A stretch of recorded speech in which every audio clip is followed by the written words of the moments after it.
రాజశేఖర రెడ్డి గారు చంద్రబాబు నాయుడు గురించి ఒక మాట చెప్పేవాడు. చంద్రబాబు నాయుడికి ఒక ముని శాపం ఉంది. చంద్రబాబు నిజాలు చెబితే తల 1000 ఒక్కలవుతుంది. అందుకే చంద్రబాబు నాయుడు ఎప్పుడు కూడా నిజాలు చెప్పడు అని చెప్పేసి. ఇప్పుడు ఆవు చేలో మేస్తే దూడ గట్టున మేస్తుందా అన్న చందాన సినబాబు నారా లోకేష్ బాబు ఉత్తర కుమారుడి ప్రగల్భాలు పలుకుతూ 31 హామీలు ఇస్తున్నాము, అమలు చేయకపోతే నా కాలర్ పట్టుకోండి జాఫర్తో ఇంటర్వ్యూలో చెప్పాడు. ఇంతవరకు ఆ 31లో ఒకటి కూడా సక్కంగా అమలు చేసిన దాఖలాలు లేవు. సరే, అమలు చేయకపోతే చేయకపోయారు. లా అండ్ ఆర్డర్ని ఏమైనా కట్టడి చేస్తున్నారా అంటే లా అండ్ ఆర్డర్ అనేది ఎక్కడుంది? అది మా ఆంధ్ర రాష్ట్రంలో ఉండదు. అసలు మా డిక్షనరీలో లా అండ్ ఆర్డర్ అనే పదానికి చోటే లేదు అన్న చందంగా బిహేవ్ చేస్తూ ఆయన మాట్లాడిన మాటలే ఒకసారి చూడండి. అధికారంలోకి వచ్చిన వెంటనే ఆయన ఏం మాట్లాడాడు, ఇప్పుడు ఏం జరుగుతుంది, వాళ్ళు ఎలా ఎగతాళి చేస్తున్నారు, దానికి మనం ఎలా కౌంటర్ ఇచ్చామన్నది కూడా మనం మాట్లాడుకుందాం. ముందు నారా లోకేష్ ఎలక్షన్స్లో గెలిచిన వెంటనే ఏమన్నాడు చూడండి. నారా లోకేష్, ఫుల్ స్టాప్కి నీకు అర్థం తెలుసా? నువ్వే క్లియర్గా ఎలక్షన్స్ అయిపోయిన తర్వాత మీరు అధికారంలోకి వచ్చిన వెంటనే 100 రోజుల్లో మేము గంజాయిని అరికడతాము, గంజాయి లేకుండా చేస్తాము, ఫుల్ స్టాప్ పెడతాము అన్నాం. నిన్నటికి నిన్న ప్రెస్ మీట్ పెట్టి మనుషులకు పేర్లు ఉంటాయి, కానీ ఒక హోంమంత్రి స్థాయిలో ఉన్న వ్యక్తి గంజాయి బ్యాచ్ అని లేని కేసులను కూడా వాళ్ళ పైన రుద్ది వాళ్లను విలన్లను చేయాలని చూసింది. ఎందుకంటే మీకు మైలేజ్ తెచ్చుకోవాలనే ఏకైక యావతో మీరు అట్లా చేశారు. కానీ జగన్మోహన్ రెడ్డి గారు ఈరోజు వచ్చి ఒక ప్రశ్న అడిగారు. మీరు గంజాయిని లేకోకుండా చేశారా? చెయ్యలేదు. గంజాయి అన్నది ఎప్పటి నుంచి ఉంది, దాన్ని అరికట్టడానికి మీరు ఏం చేస్తున్నారు? ఏమీ చెయ్యకపోగా తప్పుడు కేసులు పెడుతూ ఏదో జరిగితే వాళ్లను వ్యక్తిగత కక్షతోనో దేంతోనో కొట్టి 24వ తేదీ వాళ్ళని తీసుకొచ్చి 25వ తేదీ కేసులు పెడితే అందులో అర్థం ఉంటుందా నారా లోకేష్? ఇప్పుడు అలా అయితే ప్రతి ఒక్కరిని రోడ్డుపైకి తీసుకొచ్చి కొట్టాలి. మీ నాన్న పైన 24 కేసులు ఉన్నాయి, మీ నాన్నను రోడ్డుపైకి తీసుకొచ్చి కొట్టారా అని జగన్మోహన్ రెడ్డి గారు అడిగారు. వీళ్ళు ఈ సైకో బ్యాచ్, అంటే సైకో ఎందుకంటారంటే వీళ్ళకి సైకో స్పెల్లింగ్ కూడా రాదండి, పిస్కో అని రాసుకున్నాడు ఎవరు? నారా లోకేష్. మళ్ళీ మనం చెప్పిన తర్వాత, మనమంటే మన వైసీపీ వాళ్ళు చెప్పిన తర్వాత మళ్ళీ దాన్ని ట్వీట్ డిలీట్ చేసి కొత్త ట్వీట్ వేసుకొని సైకో అని రాసుకున్నాడు నారా లోకేష్. ఇప్పుడు మీ బ్యాచ్ అంతా ఏదో రౌడీలను ఎంకరేజ్ చేస్తున్నారు, గంజాయి బ్యాచ్ని జగన్మోహన్ రెడ్డి గారు ఎంకరేజ్ చేస్తున్నారు అని చెప్తున్నారే. వీరయ్య చౌదరి అనే వ్యక్తి పైన ఎన్ని కేసులున్నాయి?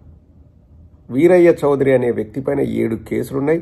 అతని పైన రౌడీ షీట్ కూడా ఉంది. అతను చనిపోయింది కూడా ఏదో రియల్ ఎస్టేట్ దందాలో ఏవో తెలుగుదేశం వాళ్ళే అతన్ని చంపారు. మీ హోమ్ మినిస్టర్ ఎందుకు వెళ్ళి చూసి వచ్చింది? వీరయ్య చౌదరి పార్థివ దేహాన్ని ఎందుకు మీ హోమ్ మినిస్టర్ వెళ్ళి చూసి వచ్చింది? మీరెందుకు వెళ్ళి ఆ కుటుంబాన్ని పరామర్శించారు? తెలుగుదేశంలో ఉన్న వాళ్ళకి ఎవ్వరికి కూడా రౌడీ షీట్లు లేవా? చింతమనేని ప్రభాకర్ అనే వ్యక్తి ఏం చేశాడు? ఒక ప్రభుత్వ ఉద్యోగిని లాగిపెట్టి కొట్టలేదా? ఆమె చీరను లాగలేదా? దానిపైన కేసులు నమోదు కాలేదా? ఎట్లా అతనికి మళ్ళీ మీరు ఎమ్మెల్యే టికెట్ ఇచ్చినారు? జగన్మోహన్ రెడ్డి గారు వెళ్ళింది ఇక్కడ చట్టాలు అపహాస్యమవుతున్నాయి, ఎర్రబుక్కు రాజ్యాంగం అమలవుతుంది అని చెప్పడానికి వెళితే వీళ్ళు దానికి వక్రభాషను తీసుకొచ్చి గంజాయి బ్యాచ్కు సపోర్ట్ చేస్తున్నాడు. గంజాయి ఎవరు అలౌ చేస్తున్నారు? దానికి ఫస్ట్ సమాధానం చెప్పు. 100 రోజుల లోపల గంజాయి అరికడతా అని చెప్పేసి ఇప్పుడు రాష్ట్రంలో గంజాయి ఇంకా ఉందంటే ఎవరు బాధ్యులు? ఎవరు బాధ్యత తీసుకోవాలి? దానికి సమాధానం చెప్పుకోకుండా తూసుడే మాటలు మాట్లాడుతున్నాడు సిన్బాబు. మీరు మీ తండ్రి గారు ఆ మంగళవారం మాటలు మాట్లాడడం మానేస్తే సరిపోద్ది. ఒక కానిస్టేబుల్ 2 కోట్ల విలువైన డ్రగ్స్తో పట్టుబడితే దాన్ని కూడా వైఎస్ఆర్ కాంగ్రెస్ పార్టీ ఎంపీ మన తిరుపతి ఎంపీకి ఆపాదించాలని చూస్తున్నారు గురుమూర్తి గారికి. అసలు ఆయన తిరుపతి ఎంపీ గురుమూర్తి గారి బాడీగార్డుగా ఉండి ఎప్పుడో అతను విధులు నిర్వర్తించి వెళ్ళిపోయి తర్వాత ఇప్పుడు లోకల్గా తిరుపతిలో ఏఆర్ పోలీసుగా ఉన్నారంట. కానీ ఆయన గురుమూర్తి బాడీగార్డ్. ఏం గురుమూర్తి బాడీగార్డ్ అయితే ఏమి? గురుమూర్తి బాడీగార్డ్ అయితే ఏమండి? గురుమూర్తి ఫోన్ చేసి చెప్తాడా? ప్రభుత్వానికి బాధ్యత లేదా? అసలు గురుమూర్తి గారి బాడీగార్డ్గా ఎప్పుడూ వెళ్ళిపోయాడంట.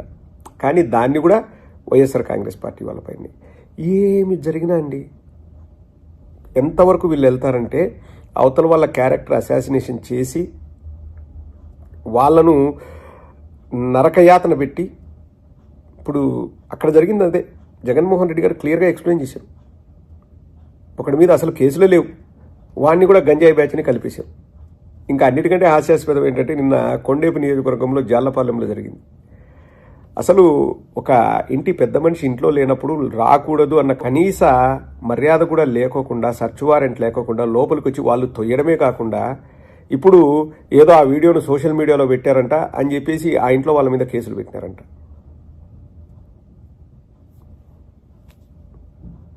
అర్థమవుతుందా రాజా? అది 100 రోజుల్లో గంజాయిని నామరూపాలు లేకోకుండా చేస్తా, ఫుల్ స్టాప్ అన్న వ్యక్తి బయటకు వచ్చి ప్రజలకు సమాధానం చెప్పవలసిందిగా మా డిమాండ్. అర్థమవుతుందా రాజా?